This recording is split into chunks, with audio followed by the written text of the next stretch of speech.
for your sumo deadlift, you're going to have your barbell in front of you with your plates, if you are using plates.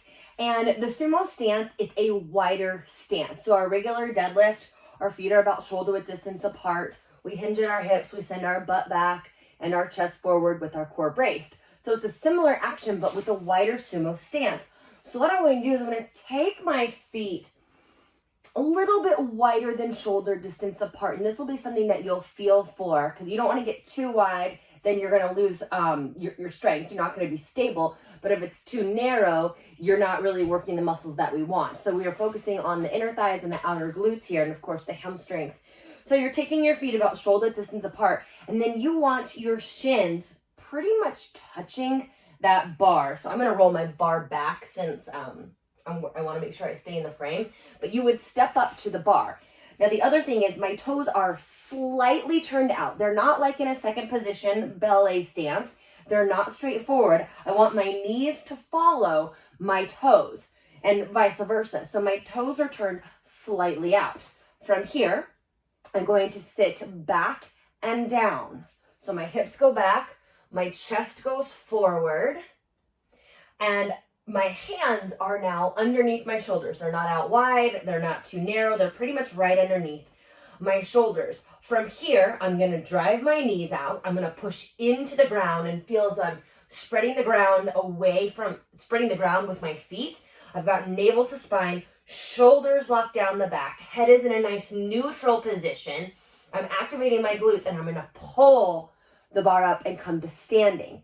To go out of it, bend the knees, send the butt back, the chest forward, set the weight down. So in real time,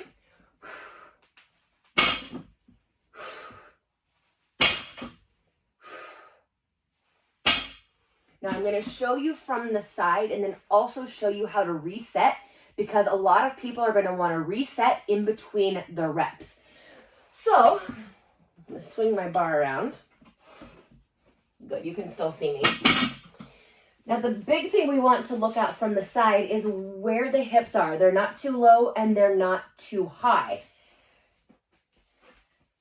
If I take them too low, my chest is up, and this is more of a squatting action. We're not squatting, right? We are deadlifting, which is a hinge. But if my hips are too high and my chest is too low, then I'm going to round my back, and that's going to compromise my spine. So it's that sweet spot. For me, it's just about thighs parallel, hips a little bit higher than parallel. Again, my feet are a little bit wider than shoulder distance, toes out. I'm going to drive my knees out. That activates my glute.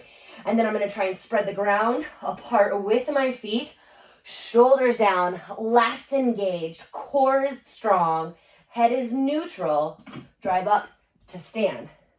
Set the weight down, drive up to stand. So see, I still have that hinge movement, just like any old deadlift. Now, as you get more weight on the bar, that's where you may want to reset. So here's what it looks like with the reset in between reps. You don't have to do this, but for me, the heavier I go, I find the reset is actually necessary for me. So I find my position, back and down.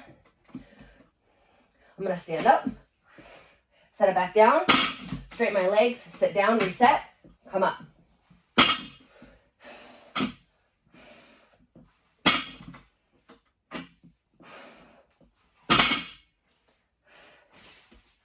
So that is your sumo deadlift. I love this as a variation. It's just something different. You may be able to go as heavy or even heavier than your regular deadlift because you have a wider stance. So I'm excited to see how this works for you this month.